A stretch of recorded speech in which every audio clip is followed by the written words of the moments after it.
Hello, everybody. Welcome back to the Board YouTube channel for today's pick and roll live stream for Tuesday, January 21st. There's 5 NBA games for us to go through today. And no, we're going to get started off with a free pick on this show today in just a moment here. So make sure you guys do hit the like button. If you're going to tail the picks on the show, you've been tailing the picks on the show and just enjoying our content. And if any of you enjoyed today, again, hit that like button. Subscribe to the channel for more content like this. We're live here on the Board YouTube channel or on the Twitter account every weekday morning at 9:45 a.m. Eastern Time. As always, we'll start with a recap of the previous show's picks. We had 4 picks from yesterday's show. Unfortunately, we go 2-2 on those picks and do lose on the juice, just under a half unit, 0.4 units down.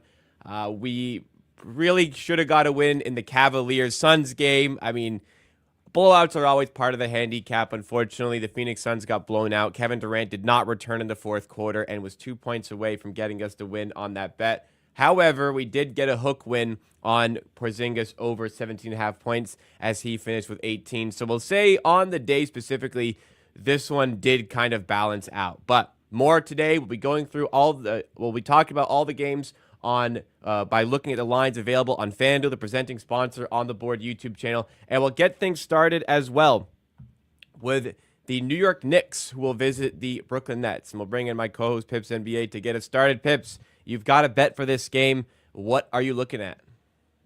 Yeah, we are going to Mikal Bridges over 16.5 points. There is minus 110, widely available book. Some others minus 115, minus 120. Overall, there are plenty of spots to get this line.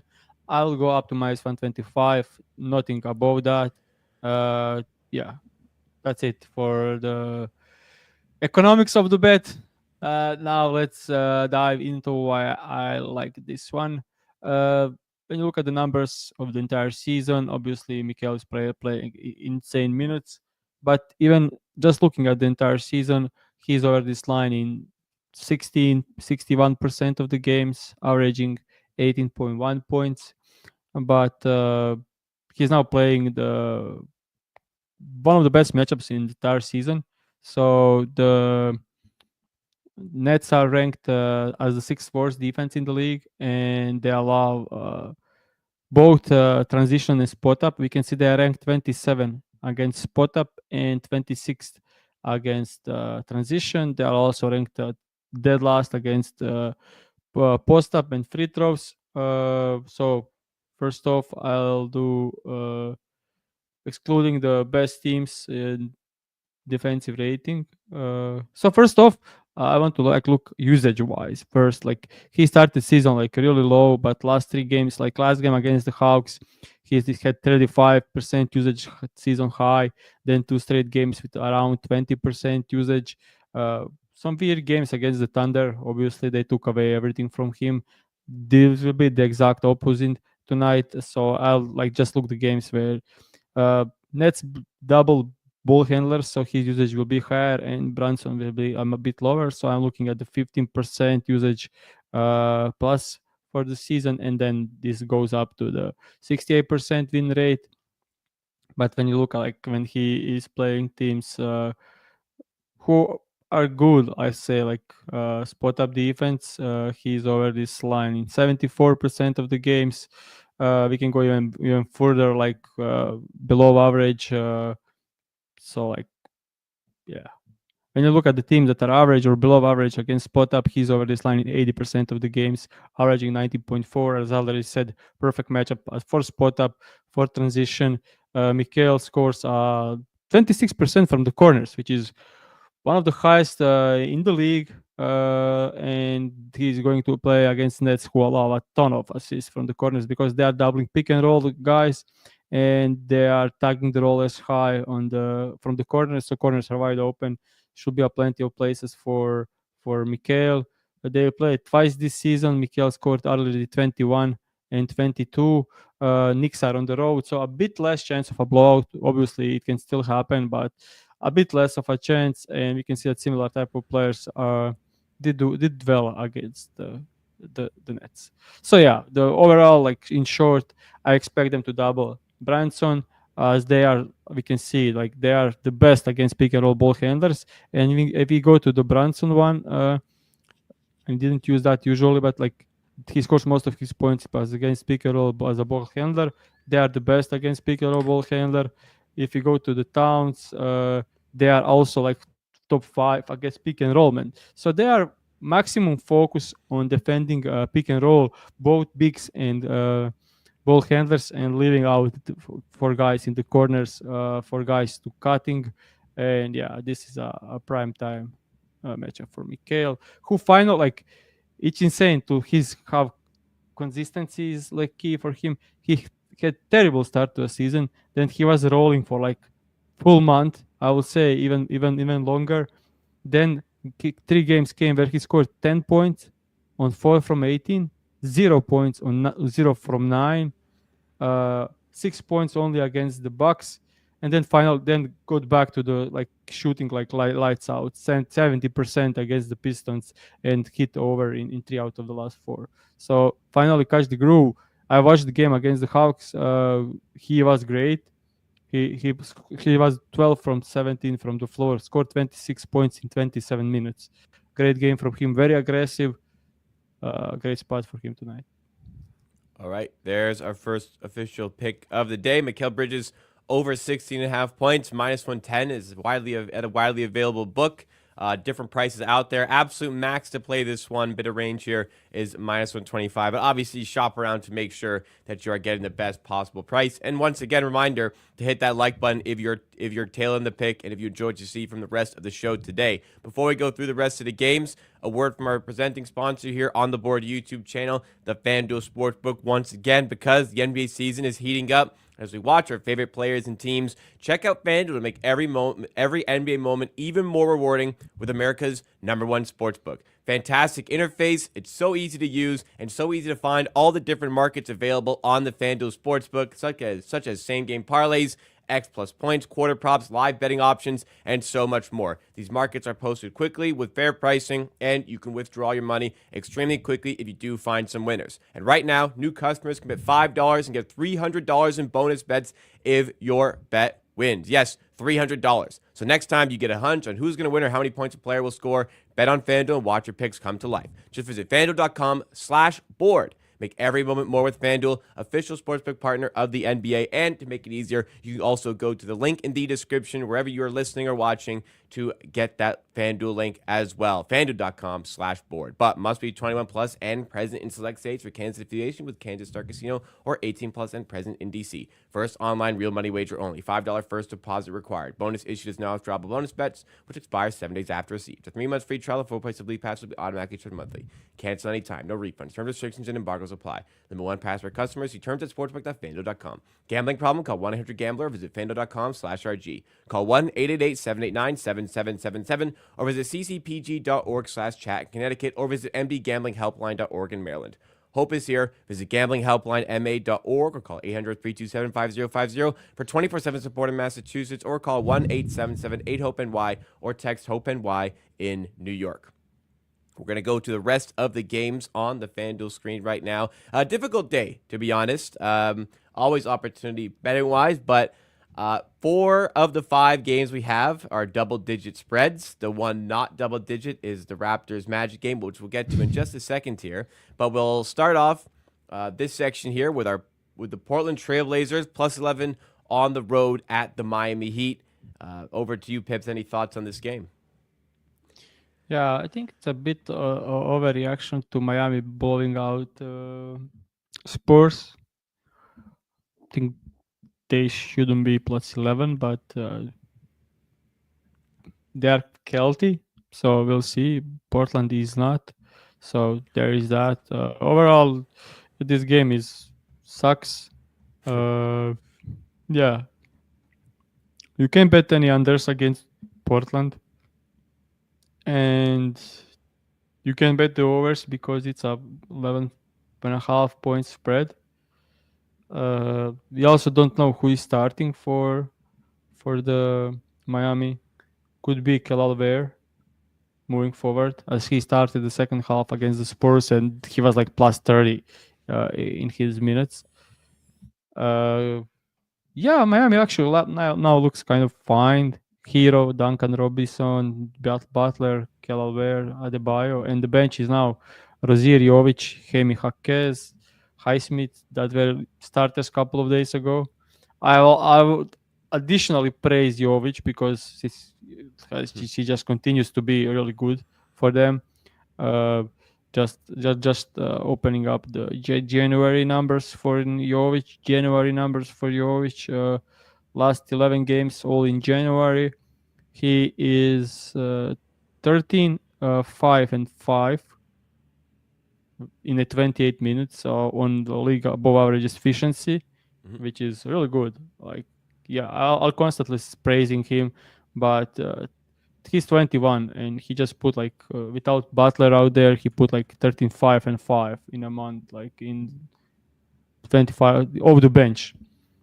Yeah, so uh, yeah, for this game, I'll open up like props madness and show like what I'm thinking, but it's really difficult to like explain. Like if you look at the Duncan Robinson like games when he's starting, so 22 plus minutes to like 34 should be in the range. And when you look at the games when he uh, played against teams that are poor on defense, you get kind of this. So he's over in 11 out of 17 and has 14 points average, and he's playing team that can defend him. Like they are terrible against spot up, terrible on transition, terrible against handoffs.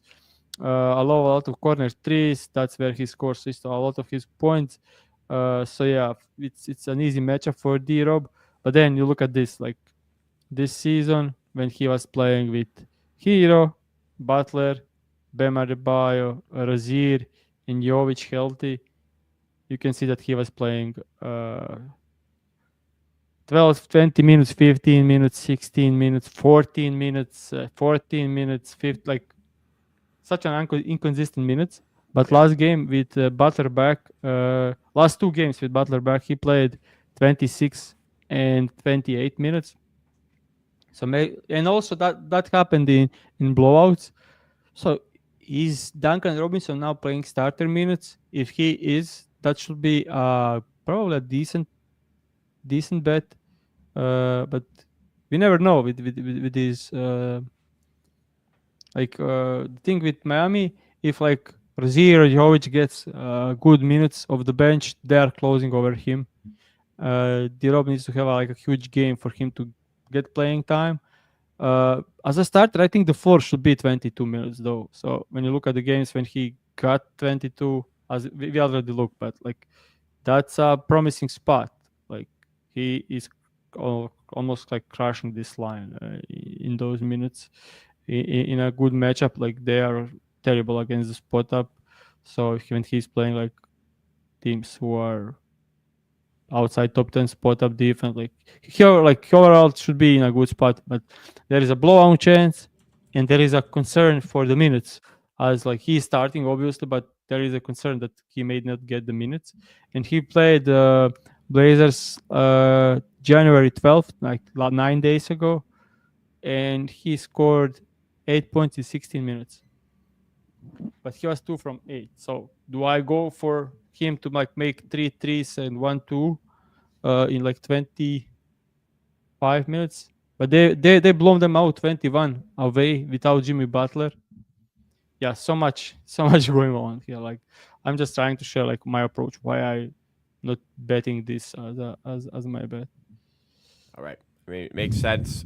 Too much uncertainty around the minutes, so fair enough to pass there. We can move into the next game. The only close spread of the day, the Magic are 1.5 point favorites on the road in Toronto. The Raptors had a couple of good wins last week, one against the Warriors, one against the Celtics, but then things really did come crashing back down to earth for this team. So, yeah, with that 18-point loss to Bucks, not a lot of consistency here, and the Magic last minute matchup really got the upper hand even without Banchero. You were going to say any thoughts? Yeah, you guys played 6. The Bucks game was 6th game in the 9 days. So that's true. They have had 3 days off. That is a good point. Yeah, 6th game in 9 days on the road. The last one was on the road after beating Boston at home in a like great game. honestly think like yeah, think you were playing well last, even like Yeah, yeah, it's overall. improving. Yeah, I mean, even against the Cubs, you were right in the game, like up until the last few possessions. Yeah. Same thing against the Pistons, even though like Pistons are a good team, like they just beat us last night, pretty much easy. Like they won from like start to the end. Like they were leading up the whole entire game. We were catching up and we couldn't catch up because their defense is absolutely amazing.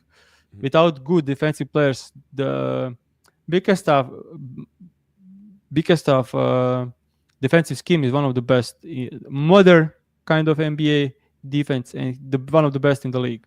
He was doing it with Cleveland, but he had the tools there.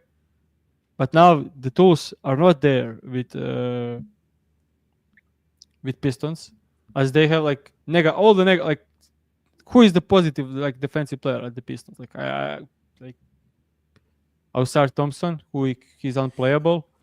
Holland, who is unplayable. Well, Duran's not in foul trouble. He's pretty good. Yeah, but I don't think he's good. Like he's maybe not negative. Like I would say Yeah, not negative. yeah, yeah, not negative, but like not positive either. So like they are playing like they have like average defense, which is like huge accomplishment with that roster. So shout Yep. out to him. And so basically, what they did, I don't know if you want to talk about. Just say like basically what they're doing. Like they are fourth best rim defense in the league. They are trying just take away the rim. Like no transition, no layups. If you can shoot above us, do it. And that's how they play defense, and that's why they are good. And the teams against like Houston and Toronto, like we don't have shooters. So when you don't allow us to get anything at the rim, you have a great chance of winning. So that's why they did. So overall, like you've been playing well, but for this game, it's tough. Like Yeah, I don't know what to think of Orlando since Banchero's come back. I think it's 4 losses in 5. Also, like the last 3 have not been close either. They've been, tough matchups, but I'm struggling to get a grasp of how I think this game is going to go. Both teams seem to be very up and down, particularly the Raptors as of late. But yeah, important to note the Raptors have had 3 days off completely, so yeah, they're well rested for this one. I looked into it. I um, couldn't really find something I was really a fan of. But anything for you yeah, betting wise? yeah. I'm looking the for it like unders some unders for the team. But I honestly can't find any. Because AJ Barrett kind of looks a lot at 21.5 for a team that does well on defense. And they best defense for transition and spot up. That's where he gets a lot of points. And then at the same time, they allow a ton of to pick and roll ball handlers, and without quickly, he will be playing that role.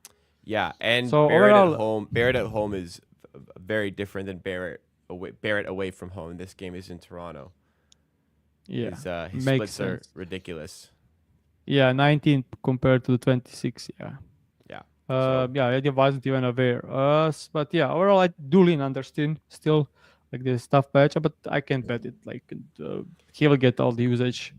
yeah, And without Goga at the fives to do some protection, I think Orlando is falling down. Like last couple of games, their defense. So they went like looking at this chart, like 2 weeks ago, they were second best rim defense. Now they've fallen off to the sixth best.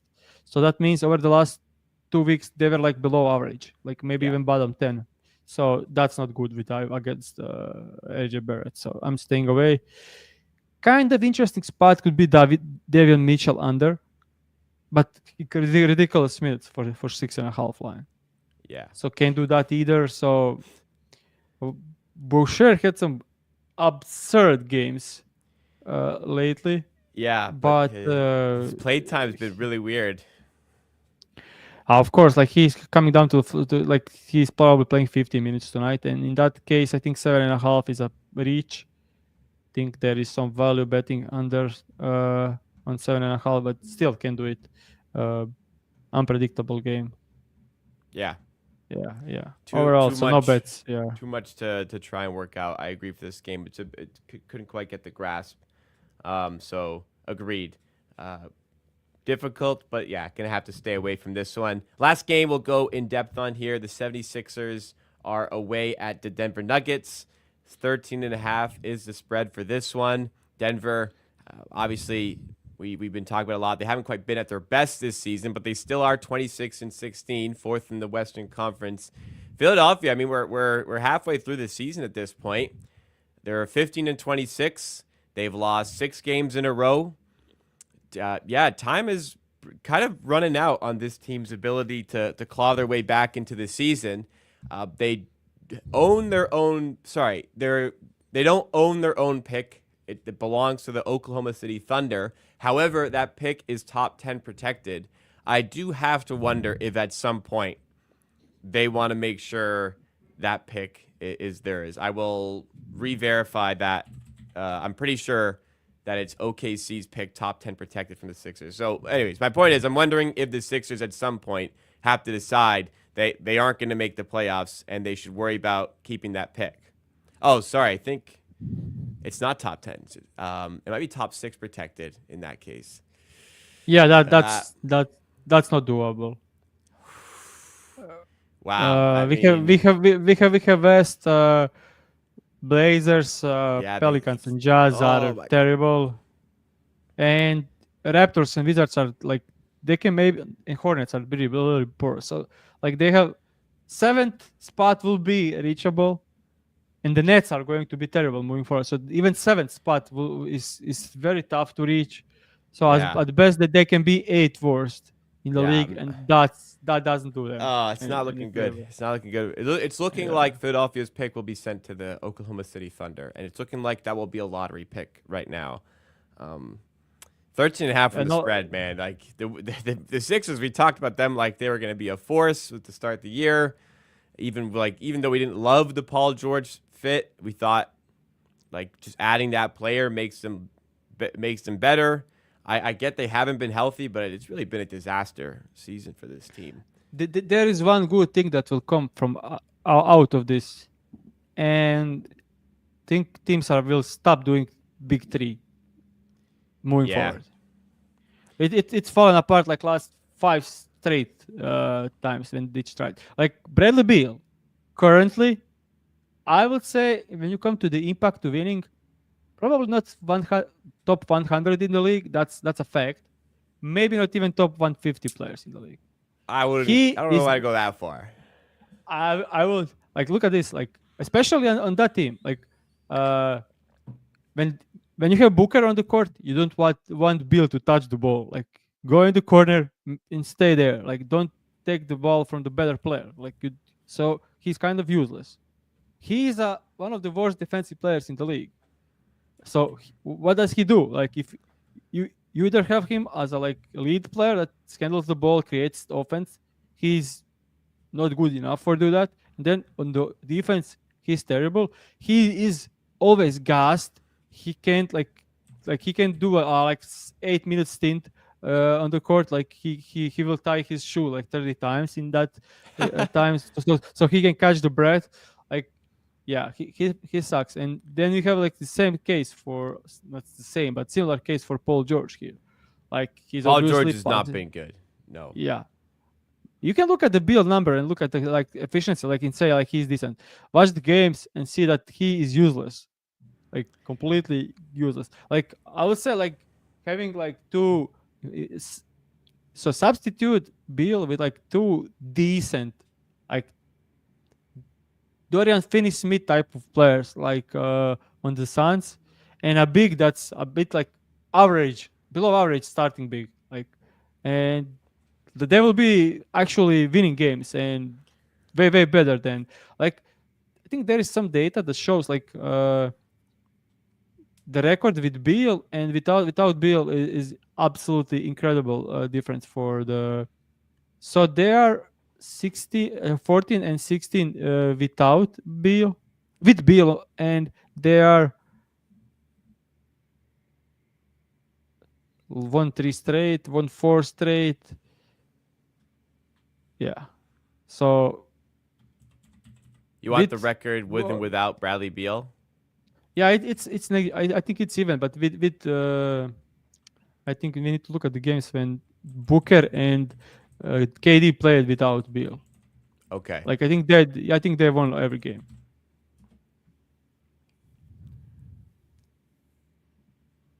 Every game? I don't know. I think they won every game without Okay. with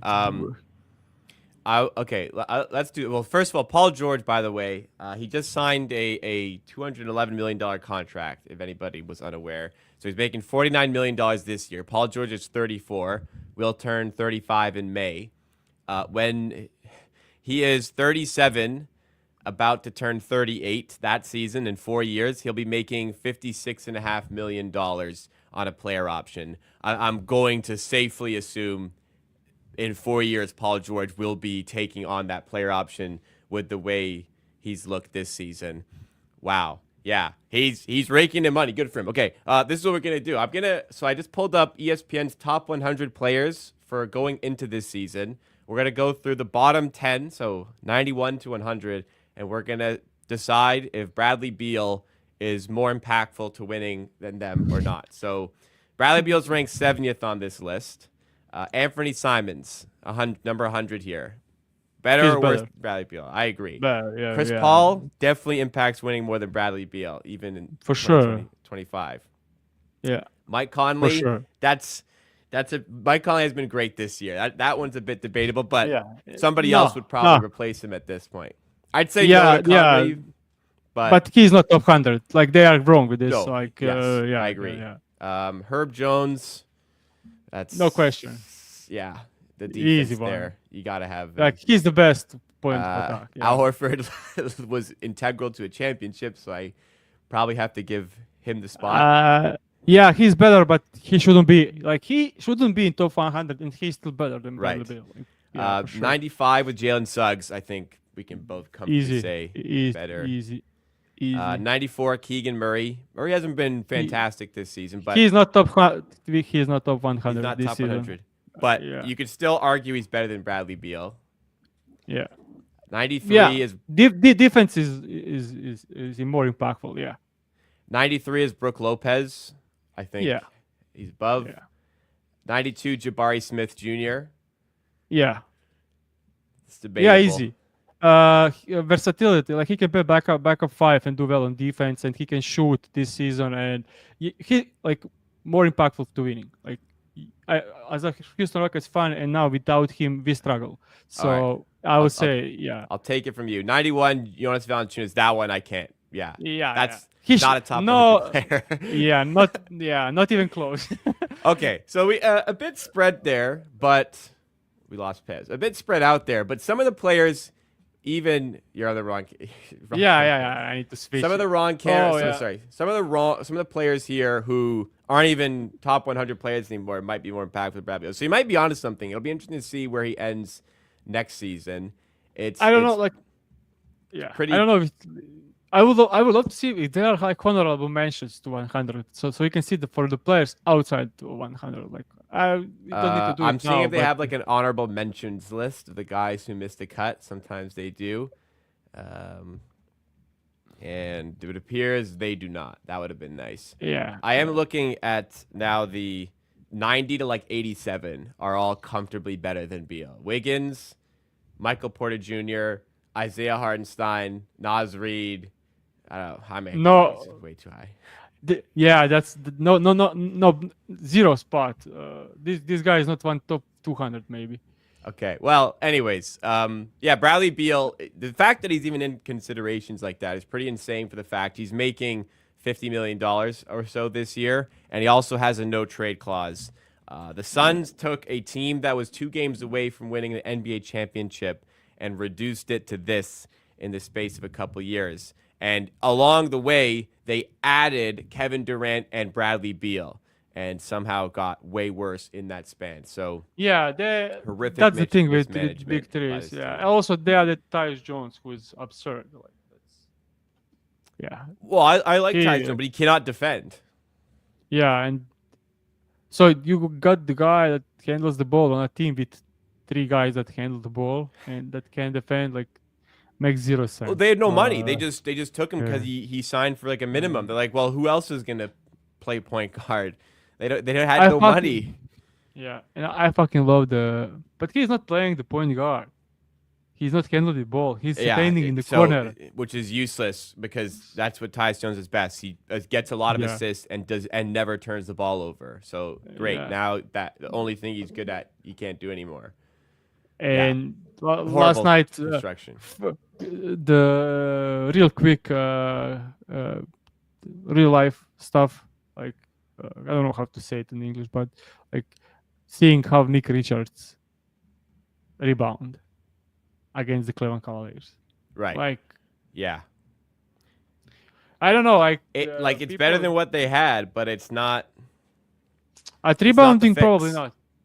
So last night I watched the entire game. He really struggled to get rebounds. Like, they were like, can't box out, can't get defensive rebound at all. That's the first issue. Second issue, he can't set the screen. Like, he is committing like Yeah. fancy fouls, No and he's not Mobley creating. too. No Yeah, Mobley as and well. he's not like Booker couldn't get like a shot up because he couldn't set a proper screen for him. It was terrible. Yeah, I kind of when I saw like 7.5 spread, like I was like, it didn't make any sense. But I still ended up betting overs Yeah. on that game. So yeah, We still hoped it got with it close enough, but it was unfortunately not, as we learned. Do you think Phoenix is Kevin Durant's last team before retirement? That's asked by hope not. Swish. As I a doubt it. huge as a huge basketball fan, first, I hope not. I want to see KD again. Doesn't matter that he went to the Golden State Warriors and won that not fake ring but free ring. But I would love to see him in a good environment again. KD is a great guy for the basketball overall. Like, Yeah, yeah, agreed. I don't care about. I would like when when we're talking about breaking up Suns. Give me Devin Booker. I'm Like, Houston. yeah, I give. I'll buy. I'll buy. my understanding is there is no desire from the Phoenix Suns to even consider a Devin Booker trade.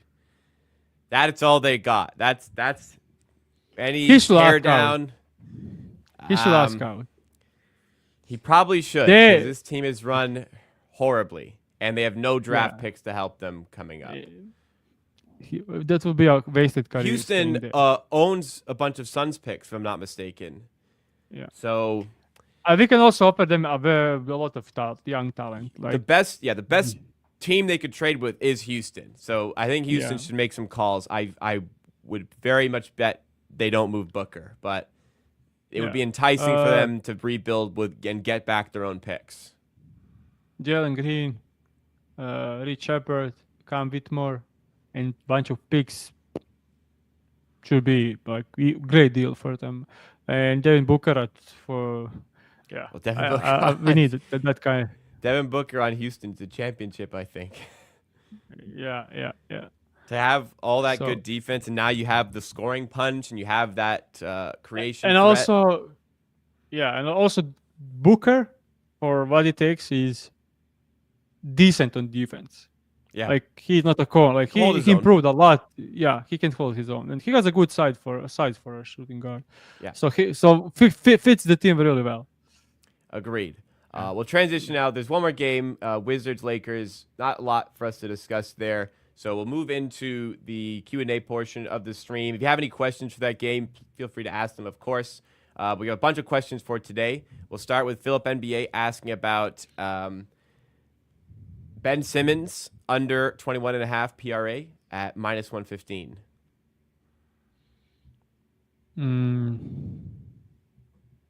Yeah, kind of. Yeah, makes sense. He could get rebounds without Towns, though. Points maybe better than under points, rebounds, and assists, but Right. overall, okay. I'm okay with either. Yeah. Okay. So that's the first. We have a question about Paolo Banchero over 24.5 points at -125 against the Raptors. I think the Raptors double him a lot. I agree. Yeah. Last It's not like time, it's not Giannis' case. I mean, he's surrounded with so much shooting. Uh, last time they Orlando, played the Magic, Banchero didn't play, and they still doubled everybody and got burned on yeah, threes. So with yeah, Banchero, I mean, listen, last time they played 2 times ago, they played the Bucks. They tripled Giannis. Then last time they played the Bucks, they single coverage Giannis, and he destroyed them. So I don't know what the Raptors are thinking. That's kind of part of the reason why I stayed away. I'm sure what part of the reason my Pips stayed away. So tough for me to say, yeah. but I do think they double Banchero today. Yeah, also Agreed. makes sense. Yeah. Yeah. We had actually 2 questions about Banchero. Well, this one better price though. So if you're gonna bet it, bet -110 instead of -125. We have Tyrese Maxey under 3.5 threes. On ball, Nice. he's not getting anything.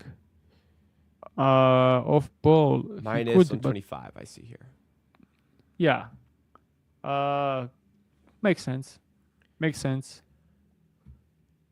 Cole Anthony over 15.5 points at -110.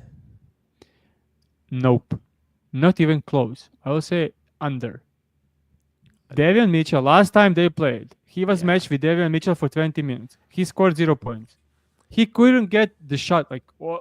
Couldn't get the shot. Like, he David Mitchell's two a times. really good defender. I wish he had Two times. Some offense, yeah. something on offense because he'd be so good. I remember 2 possessions when Cole Anthony had the ball with like 5 seconds left. And see, he needs to find a shot, like, just to put the ball up. Just something up. And he couldn't even like throw a grenade because Devion was all over him. And Devion is now starting. So Right. jail time for Cole. So no, please don't bet over. Okay. Grady Dick under 13.5 points at -110. That comes from Jelko. Yeah, that's decent. Yeah. Yeah, he's been struggling lately, so I would lean under as well there. Yep. Christian Brown Christian Brown 15 plus points at +225. Could see it. Terrible transition defense, terrible spot up defense, and they probably need to double Jokic because there's no Embiid. Yeah. I mean, just for a fact, like 76ers are not terrible spot up defense in transition, but now with Jokic out there and doubling him, like they need to double him. Like there's no way they don't double Jokic. Like it's Nurse also, he's more inclined to double players than any other coach in the league, and yeah, it goes well with the next question lined up about Jokic triple double. I think you can do the both. Like. Okay. I think the Jokic triple double is on the cards. The only way he doesn't get the triple double is probably because maybe an early. I still think might he only plays. play 3 quarters. That's probably fact, but He gets a lot play of entire. Yeah, he can get this in 30 minutes, like playing the entire turn. So even if they are up like 25, he'll still end up playing the entire turn so they can close out. Like so, he doesn't need to come back in the fourth. So 30 minutes for Jokic triple double should be enough against the Sixers, obviously. Okay. Yeah. 2 more. God team ask about Claxton under 7.5 rebounds. Please, as always, try some prices with these. Makes it easier for us. This is -115. I need to check something for this one because who is going to rebound for this team? Like it's last starting lineup is Claxton, Clowney, Cam Johnson, Keon Johnson, DLO. Okay. So Keon can rebound, Cam can rebound, Clowney can rebound, and then they have Wilson, Ben Simmons off the bench that can rebound. Sure. Makes sense. I will. Okay. I will look into his rebounds when he's not sharing the court with Simmons, because with DLO out there, he probably won't share the court with Simmons. Then his rebounds should be a bit higher. But this season, he didn't play against the Knicks, so we don't know. So overall, okay best spot to bet under. Last one here. Swish asked about Wendell Carter Jr. over 11.5 rebounds plus assists, and also asked about Scotty Barnes over 14.5 rebounds plus assists. I don't think there is value on Wendell Carter. I think that's a line right where it should be. I can check, but I think, like, I know from like some memory, like when he's playing like 26 minutes, he averaged 11.3. Don't think Raptors are a positive matchup for rebounds, and their average for assists with Banchero out there, like, probably lean to Banchero. But Barnes, yeah, you don't want to bet rebounds and assists against Orlando. Like, that's they allow the least rebounds and the least assists in the league. Like, that's the most difficult matchup in the league. And the last time they played, he had 12. So 14.5 seems like a huge line. So even go ahead. Yeah, so like just using the filters, like when RJ Barrett and Jacob are playing and Grady Dick, he's right there, and now gets to play in terrible matchup, the most difficult matchup. I don't know. I don't lean anywhere. Like, I think 14.5 is like the decent line. Like, Barnes is one of the most frustrating people to bet on, because every game he's a completely different role. Every game he has a completely different attitude of how much he wants to play. Like, such a great player, but it's so difficult to grasp what he's doing, what he's thinking, and what the team is thinking, where they put him. So tough to say. Okay, bonus one, because Champion 22 asked about Tyler Hero over 11 first half points. Brother, you must be new here. Yeah, you must be new here. Yeah. It ain't gonna be a Tyler Hero bet on this show, unfortunately. Yeah. Just reasoning for anybody who's new. No matter good matchup or bad matchup, Tyler Hero, it doesn't matter. It's always going to be different. In favorable matchups, he'll play poorly. In the most ridiculously difficult matchups, he'll play amazing. Impossible to handicap. Cursed on this show with picks. We stay away from Tyler Hero. Tyler 0, and it's 0 because we never bet on him. We not anymore. And not after, was it 2 seasons ago now? Was it our first year we did this show that all this happened? Or was it last season? I think it was in the middle of the last season. Okay, middle of last season. We did terrible in the first. We did terrible in the first season, and then in the middle of this, like, I had, like, let's give him a chance, and then we lost. I think it was 2 months later. I think he was 0-6 in Yeah. either all time or in our first year, and then second year it was like 1 or 2 just to kind of see, and then they all saw us like fuck this guy, not betting this guy anymore. All right, so we stay away from Tyler Hero. Now, anybody who's new knows about that one. That is where we will end off the show today. If you guys did enjoy, please make sure you do hit that like button and subscribe to the channel for daily content weekdays on the Board YouTube channel presented by FanDuel. We're not betting Tyler Hero, but we are betting Mikal Bridges over 16.5 points. We got it -110. Play this all the way up to -125. That's a big range, so make sure you shop around to get the best price available in your region. For anybody curious, the hook counter is back at 500, 8-8 after Kristaps Porzingis gives us a hook win. So maybe this year will be the year we are positive in the variance on the hook counter. But thank you again, everybody. We appreciate the support. We'll be back tomorrow. We hope to see you there for more from Pick and Roll.